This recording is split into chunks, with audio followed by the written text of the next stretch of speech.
So glad you're here today. We welcome you and hope that you find this place to be home. We typically say we don't care who you are, where you've been, what you've done, or who you've done it with. We're thrilled that you're here. We're celebrating MLK Day weekend this weekend, and some of you have the day off tomorrow. Some of you, your kids are off another day. After a while, you're thinking, my goodness, can't they just stay in school? But in this day and time, I think about one of the things that was key for Martin Luther King Jr. as he looked hate in the face with love, and that's something that we need. I don't care what your political party or affiliation is, or what your skin color is, or what your gender is. It needs to be that we're known by our love, and around here we say that's the thing that we want everybody to put on is love. And I think that's what Jesus would do, don't you? I think he would just love, irregardless of politics and all of that business. But so I discovered some of you work at companies that have an IT department, right? And IT departments sometimes, have a way of kind of saving your passwords and stuff and protecting all of that. And this one ID department discovered that there was this blonde woman who was using the following password: Mickey, Minnie, Pluto, Huey, Louie, Dewey, Donald, Goofy, Sacramento. And so when they asked her why such a long password, she said, well, I was told that it had to be at least 8 characters long and include 1 capital. So that's it.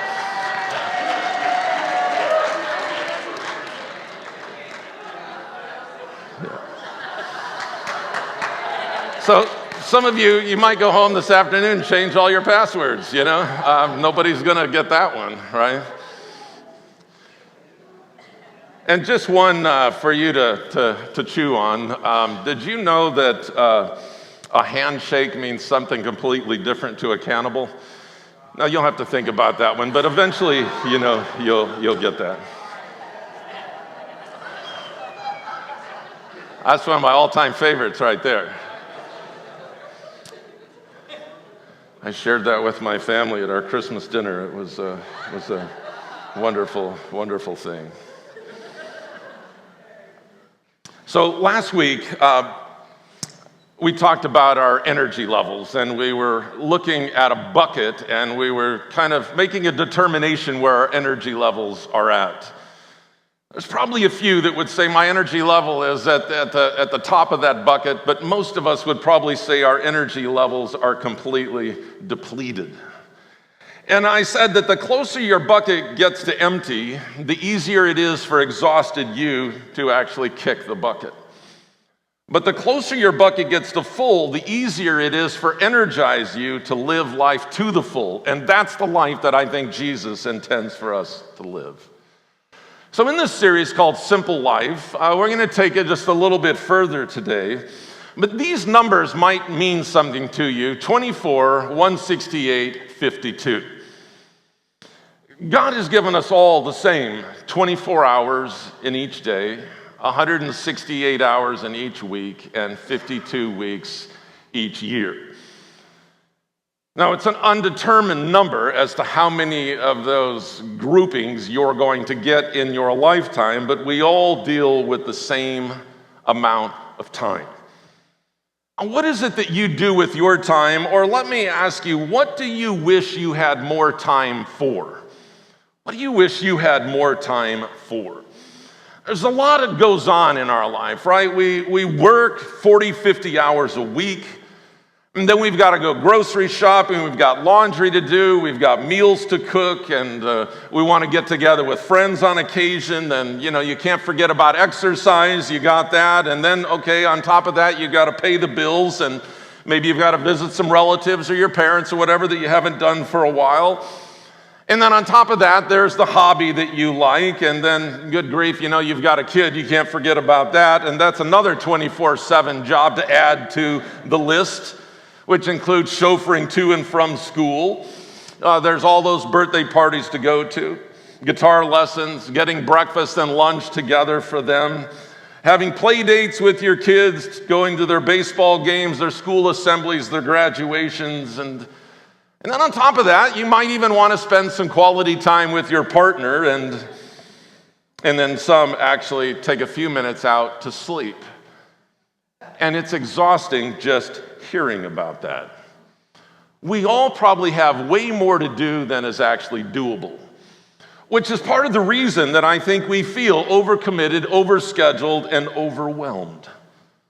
Some of you in this room are people who would typically say, oh yeah, sure, I would love to do that. Oh, sure, yeah, of course we'll do that. Partly because I think you don't understand that you're doing enough already. And then, if I don't say those things, if I don't agree to do those things, then I'll probably feel guilty. And then what are people going to think of me if I don't say yes to what they're asking? I know I'm exhausted. I feel overwhelmed. I'm probably not doing anything well. I want you to write this down. Doing too much may change your brain, damage your body, and compromise your spiritual well-being. Overcommitment has been shown to lead to a number of issues, including depression, diabetes, sleep problems, inflammatory disease, and cardiovascular disease.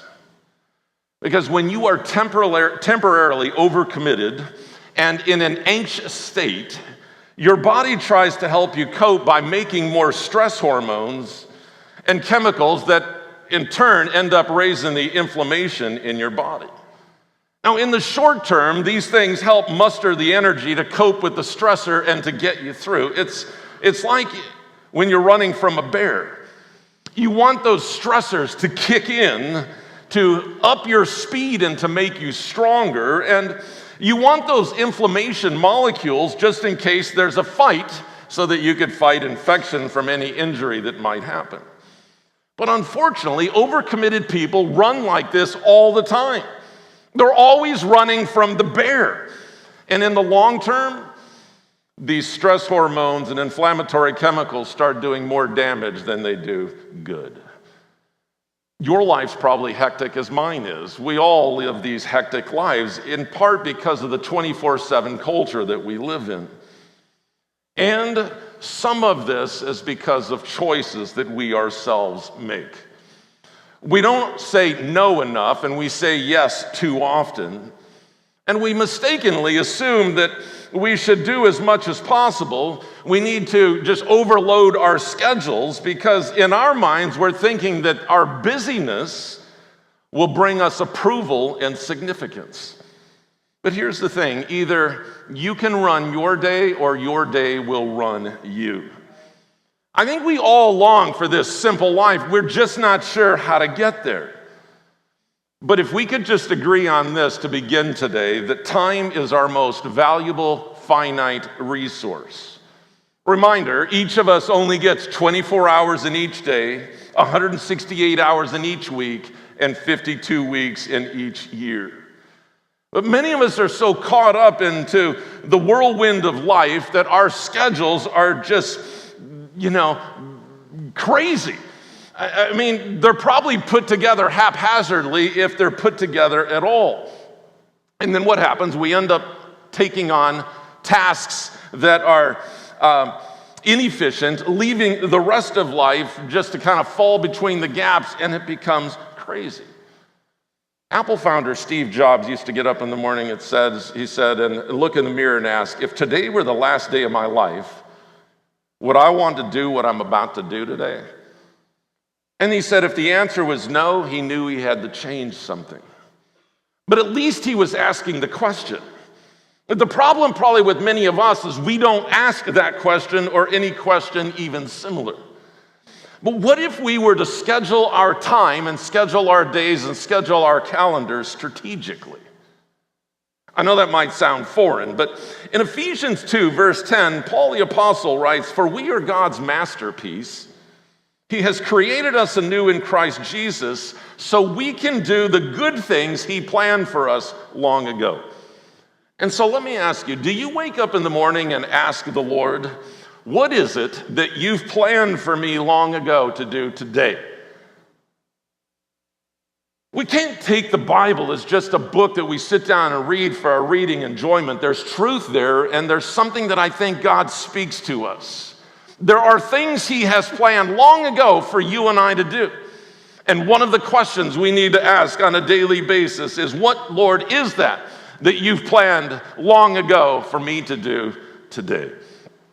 You see, simple life simply means saying no to doing things, doing too much so that we can say yes to the things that matter most. With every choice you make of time, you're saying yes to something and no to something else. The question is, are you saying yes to the right things? Are you saying yes to the things that will nurture your soul? Are you saying yes to those things that will deepen your connection with your family, with your faith, with your friends? Are you saying yes to the things that will engage you in some playful time? Do you have the courage to say no? It's okay to say no to some things and to some people. I know we have to engage fully in our jobs, but what about our relationships, and what about everything else, and what about rest, for example? I think our schedules are tighter than some of the leggings I've seen some people wear.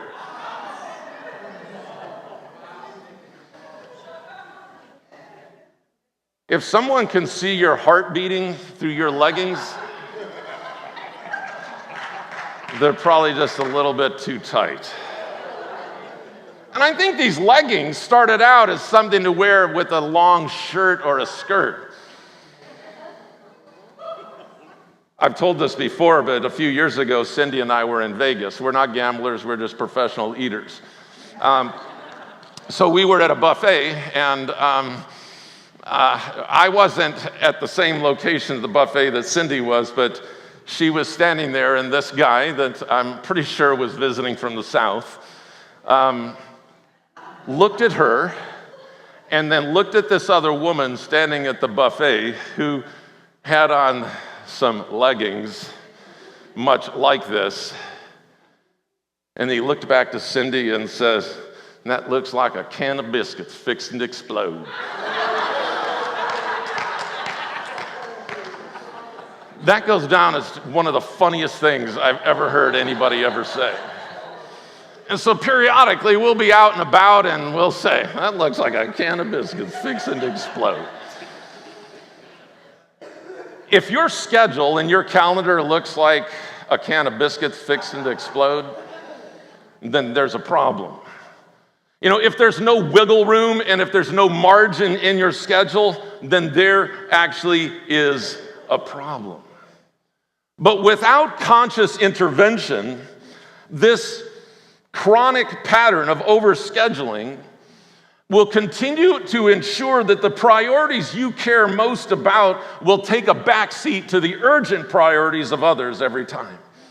And might I add, I think one of the devil's primary tactics is to distort our priorities. So how did it happen? How did life get out of control for you? How did your life get so overscheduled? It couldn't be your fault, could it? I mean, maybe it's your boss's fault, or maybe it's your family's fault. You're just a victim, aren't you? Actually, no. You are the boss of your schedule, and you've got to live like a boss. If you're going to live simple life, then you've got to take control of your calendar. Now, I know this is not easy. I know this is going to be tough.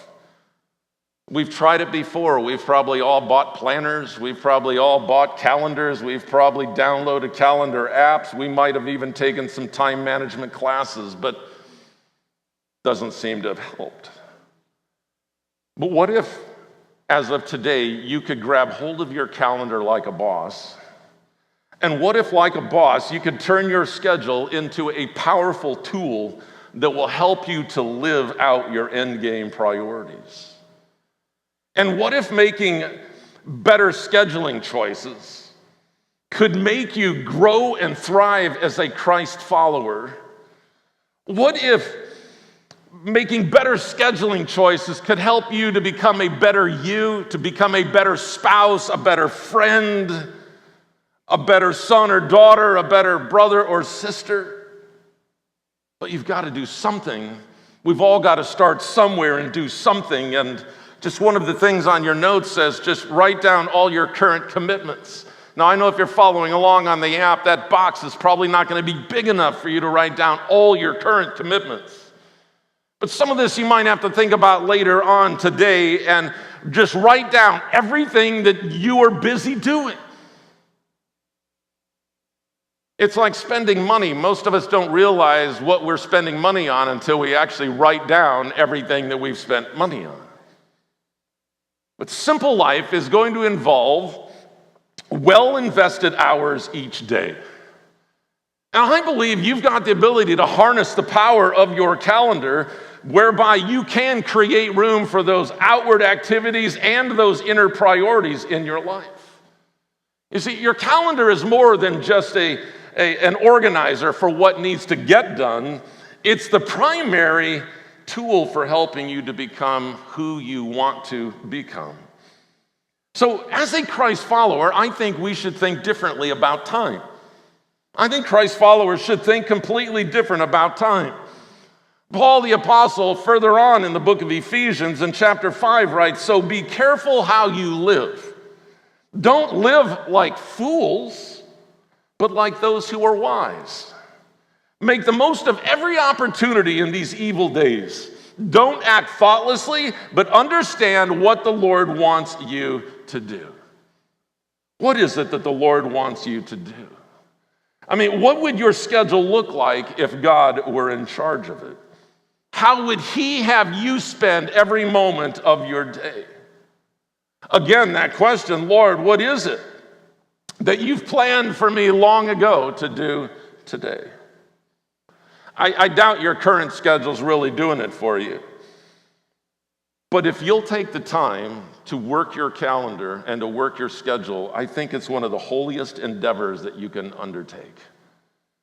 Your calendar plays a critical role in determining who you will become as a person, as a Christ follower, as a family member, and as a friend. Your calendar has the power to change the trajectory of your present and your future. Let's look at it like this. May our schedules be far less about what we want to get done and far more about what we want, who we want to become. It's not a matter of what you want to get done. It's a matter of who you want to become. So how do you plan your schedule? Most people just start plugging in things as they come up and, hoping that with all that they don't lose their job and that they don't forget to pick up one of the kids after soccer practice.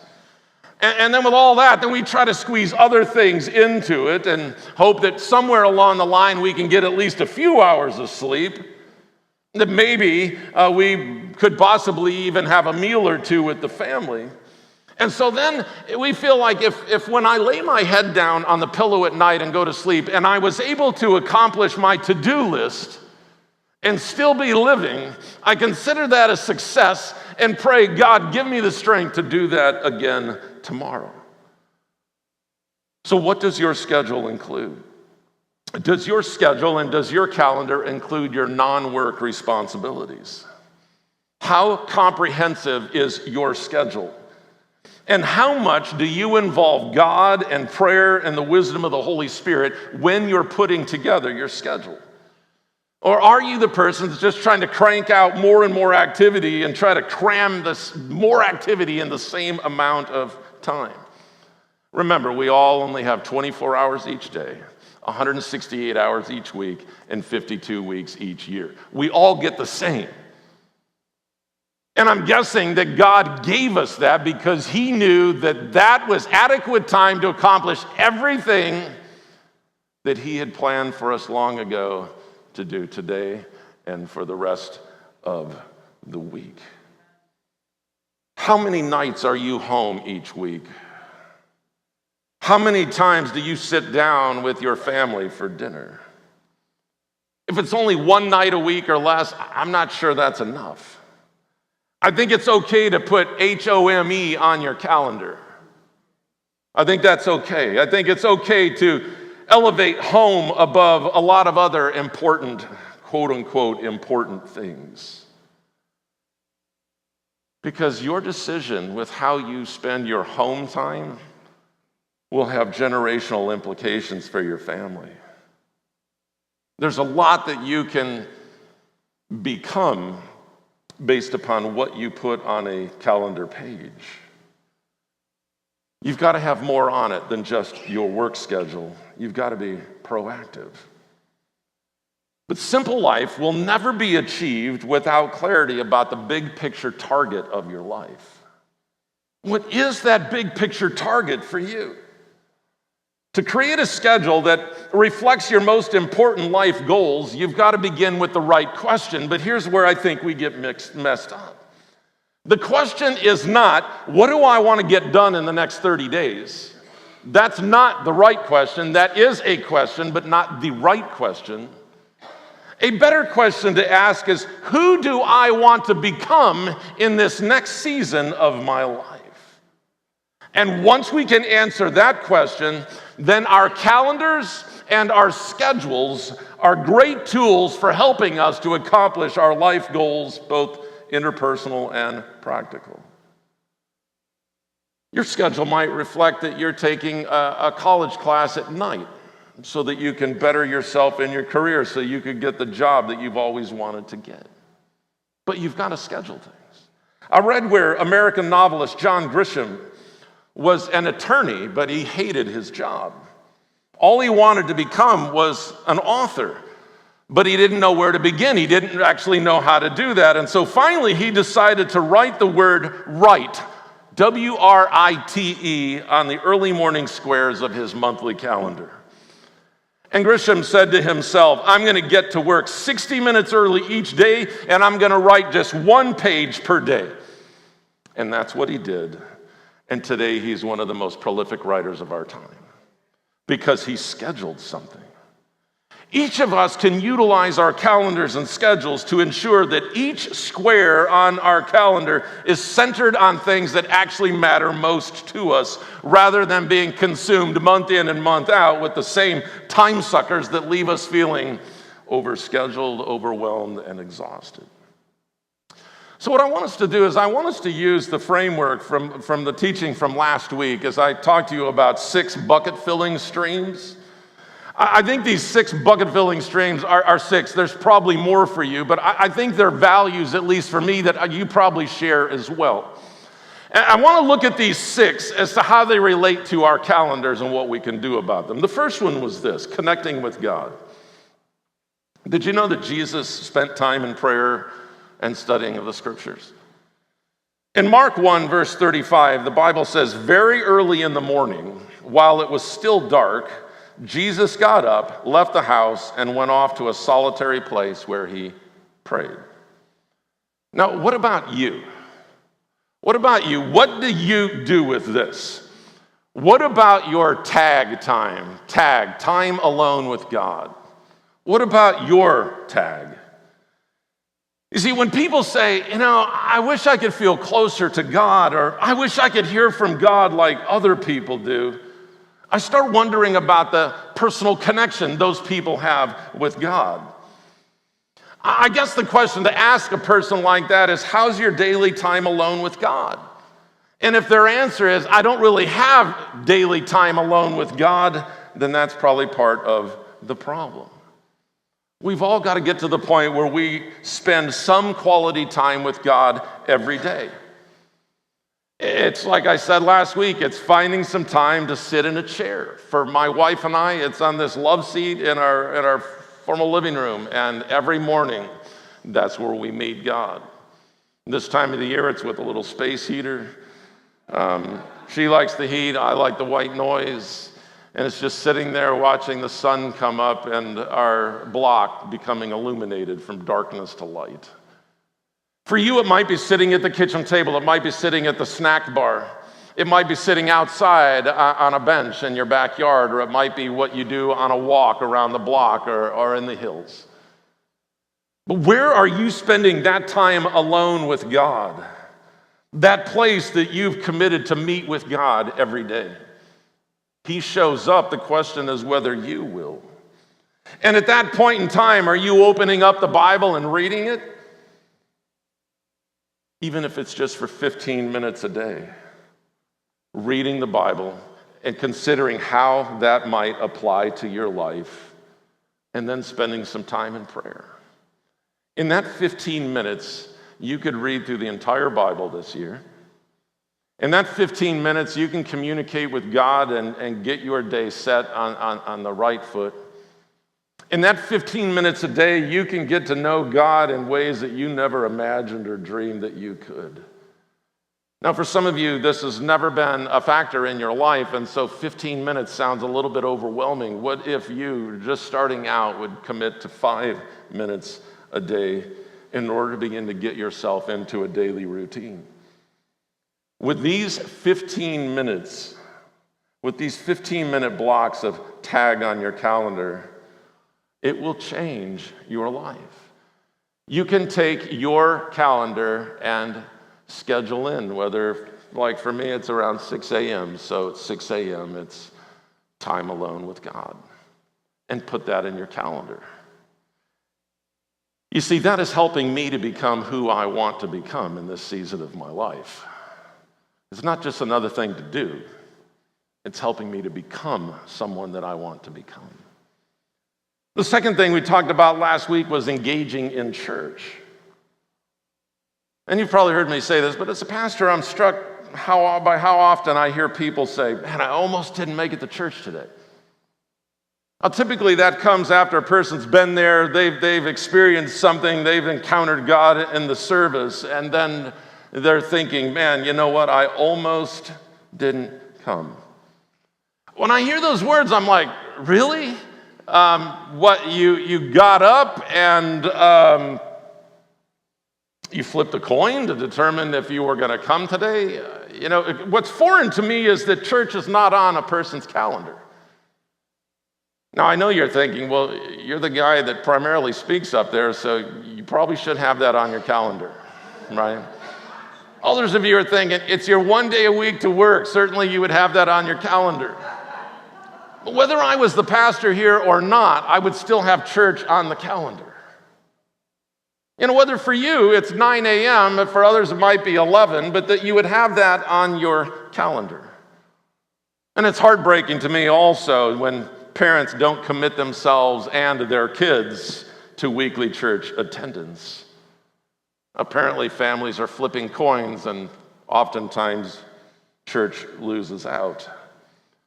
But church was a part of Jesus' regular weekly rhythm. In Luke 4:16, the Bible says, he went as usual to the synagogue on the Sabbath. That ought to be said of you too. He or she or they went as usual to church on Sunday. That just ought to be what people know about you. You realize that nobody ever asks me to do anything on Sunday mornings? Now again, they're probably smart enough to know that I'm not going to choose to do that. Even if it was to go to a buffet, I still would have to say no. The writer of Hebrews says it this way in Hebrews 10:25, and let us not neglect our meeting together as some people do, and encourage one another, especially now that the day of his return is drawing near. So, who do you want to become? If you have even the slightest interest in becoming a more fully devoted follower of Christ, if you have just the slightest interest in becoming a little bit more like the one you claim to follow, then CHURCH is one of the words you need to write on your calendar. And if you've got kids, church needs to probably show up another time or two as well. For those of you who have children between the ages of 3 and grade 5, church, spelled AWANA, needs to be on your calendar on Thursday evenings at 6:30. If you've got a middle schooler, your youth group needs to show up on your calendar on Tuesday evening, or if you have a high school student, that needs to be on the calendar for them on Wednesday. It's not just another thing to do, it's who you're helping them to become. And when they say, I don't want to go this week, just ask yourself, what if they say that this Tuesday morning when I get them up for school? I don't want to go today. I mean, I love school. I never missed a day of school in 12 years because I was sick. I missed a day and a half for two other odd reasons, but I love to go to school. You've heard me say this. If somebody would just pay me to go to school, I would love to do that for the rest of my life.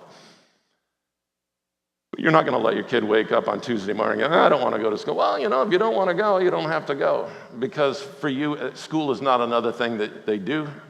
It's who it's helping them to become. Church ought to be the same way. Those church activities ought to be the same way. So get your calendar and add those things to your calendar before you choose what sports and other activities that little Jimmy's going to be involved in. The third thing we talked about was family. Now, if your marriage is in trouble, you need to put that on your calendar, possibly in the form of marriage counseling.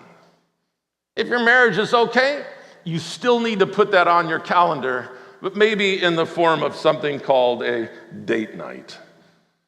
One common denominator of great marriages is a date night. And depending on your schedule and your place in life, I understand it might not be every week, it might have to be every other week, and it might not be a date night at 7 p.m. in the evening. It might be a date night at 7 a.m. in the morning, depending on work schedules and everybody's schedules. But at some point, you need to put date night on your calendar to make an investment into your marriage. If I had my phone on me and you saw my calendar, every Friday, 52 Fridays of the year, my calendar has blocked out from 6 p.m. to, probably 9 or 10 that says date night. And there's a reminder on there to remind me about that. Not that I don't think I've ever forgotten, but it pops up on there just to remind me again how important that is. It's not an investment of just something else Cindy and I have to do. It's an investment for who we want to become. It's got to be on your schedule. The fourth thing we talked about was satisfying work. Now, when you accepted an offer to take the job that you have, you made a commitment probably about your starting time, how many breaks you would get, how long of a lunch break you would take, and what time you would shut down at the end of the day. And you gave your employer words that you were going to abide by that. Now, most of us are going to need to write the word W-O-R-K on our calendars. Right, so maybe you work an 8 to 5 job or 9 to 5 job Monday through Friday, or your job might be scattered different hours, whatever. That's okay. We understand that you have to work. And so putting that onto your calendar is a very important thing. But let me also say, one of the principles that Jesus tried to demonstrate for us and to teach us was let your yes be yes and your no, no. So if work starts at 8, you ought to be there before 8, not 8:05. Saying to your employer, I didn't know there was going to be traffic today, is actually the most stupid thing you could ever say. If you live on this block of the church and you work over by Costco, you probably should allow yourself 2 hours to get to work. I mean, you know what I'm saying? We all know. It's difficult to go to lunch after the second service. I gauge the traffic issue on how far the 60 is backed up on a Sunday afternoon. And when the 60 is backed up to Moreno Beach or back to Redlands, it's a bad day for traffic on a Sunday afternoon. But you know there's traffic and you know things could happen, and so why don't you get to work early? And guess what? If you showed up at 7:30 and you don't start to 8, you could actually spend some time alone with God in your car before you ever got out. You could actually put on some tennis shoes and go for a walk. There's a lot of things that you could do, but let your yes be yes and your no be no. The fifth thing we talked about was recreation. Your calendar is going to be the most efficient tool you have when it comes to guaranteeing that you schedule regular, adequate, and thorough times of recreation in your life. Right now is probably a good time to plot out 2019 a year's worth of vacations or getaways. And I understand some of you, your job dictates when you have to be off, and some of you get to choose. Sometimes there's a night or two that you might want to go away with just your spouse for a quick getaway. There's other times that you might want to go away for a week or 2 or 3 with your family. God help you on a road trip. Or some other kind of vacation. But now's a good time to plot that out, strategically plot that out during the year where you can write vacation on your calendar. So that when you go on vacation, you are actually on vacation. Do not be one of those people that you're on vacation with your family, but you're on your phone just as much as you were when you were at the office. I'll let you in on a little secret.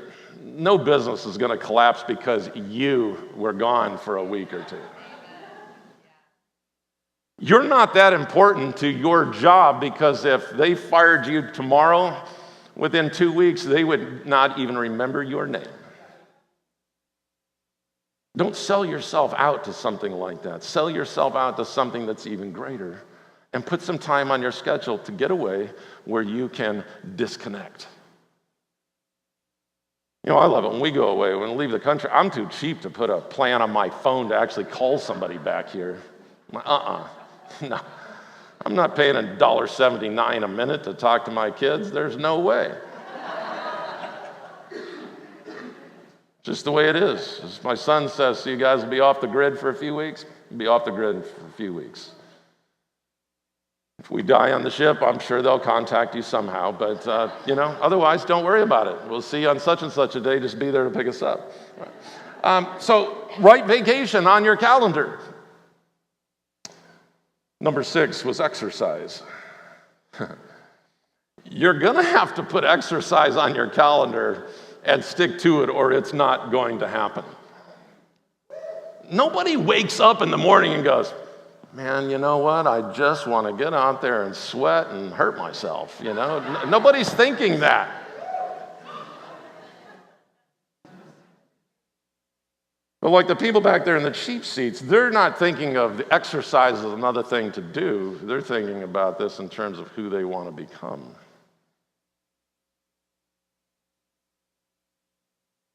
Well, there's a lot more I could say about that, but I still want to have a job, so I'm going to carry on.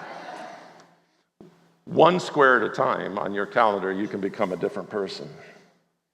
But you've got to be willing to redraft your schedule and to live it out. It's too easy for all of us to fill our schedules with things that don't matter and then neglect the things that do. Such as what I referred to before, like how many evenings a week are you home with your kids? Understand some jobs require evening meetings, but not 5, 6, 7 days a week. What if you could arrange meetings to knock them out in a day or 2 so that the rest of the time you had that you could be home? One of the things I appreciate about my dad was that my dad, there's very few times I can remember that my dad was not home, that we did not sit down together as a family. Those are important times, to establish, but that's not going to happen accidentally. It's going to only happen on purpose. Simple life requires the stewardship of your time every single day. But the question is not what do you want to do? The question is who do you want to become? You cannot become someone fundamentally different from the person you are right now until you begin to make commitments in writing on a calendar and then live them out. In the day and time of cell phones and calendar sharing, I would suggest that you and your spouse and your kids, you set a calendar that's shared amongst all of you. Little Jimmy will hold you accountable as to whether you show up at dinner on Tuesday evening. And you can hold little Jimmy accountable about homework or whatever it might be. But you've got that on your calendar. And you start with the things that mean most to you about who you want to become. Who do you want your child to become. And then schedule things that are going to help them to become that. School is one of them. Church is one of them. A youth group would be one of them, in my opinion. But scheduling those things and sticking to it, so it's not like, man, I almost didn't make it. No, I made it. It's on my calendar. That's what I do. And unless I'm sick with diarrhea, then I'm going to be there, right? It's on my calendar. You could start today, and you could begin to shift from being overscheduled to becoming more organized. You could start today by harnessing the power of a calendar and use it to help you to become who God wants you to become and to take hold of those God-first priorities. And that's when you'll begin to live that full life that Jesus talks about. That doesn't happen accidentally. You can become the person he's inviting you to become, one calendar square at a time. May our schedules be far less about what we want to get done and far more about who we want to become. Let's pray.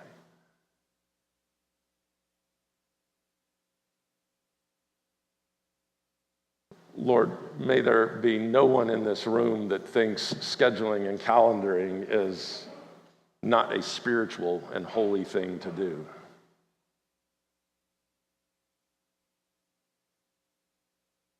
You give us 24 hours in a day, 168 hours in a week, and 52 weeks in a year. And what we do with that time is holy, because time is the most valuable finite resource that we have. What time we get up, what time we go to bed, whether we exercise or we don't, whether we take time away with our family or whether we go to church or whether we have time alone with you. All of those things, Lord, will help us to become the people you want us to become. Help us to have the courage and the determination to look at our calendars, maybe even today or on the holiday tomorrow, just to sit down with the family and say, let's take a look at this. Our life is out of control. It's causing brain damage. It's causing physical damage. It's hindering our spiritual well-being, and we just need to suck it up and make some changes. There's some things we're going to continue to say yes to. There are some new things that we're going to say yes to, and there's some things that we're going to say no to. And we're going to utilize those 24 hours in a day, 168 hours in a week, and 52 weeks out of the year to become the people God wants us to become. And I pray, Lord, you'd help us to do that. It is a holy exercise that most of us probably don't do. Refresh us and renew us, refill and replenish our energy levels. And help us to be about today and tomorrow and the next day, about the things that you planned long ago for us to do, so that we can become the people you desire us to become. And in turn, I think, Lord, that's when we'll experience life to the full, with energy and satisfaction and zeal.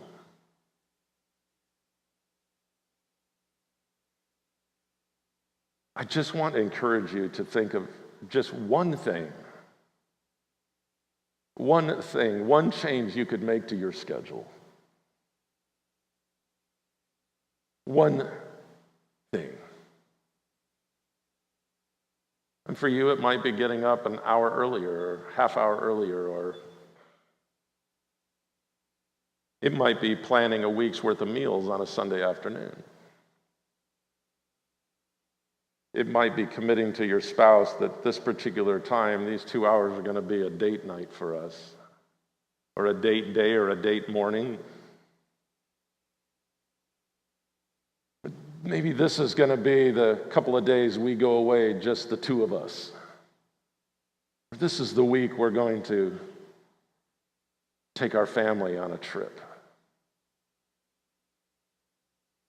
Or this is going to be the time that I'm going to meet with God or church is going to be the priority for us on Sunday mornings. You got to start somewhere, and start by at least making one modification to your schedule. Give us the strength and courage to do that, Lord. And that we'll become the people that you want us to become, fully devoted Christ followers. And I ask that in Jesus' name.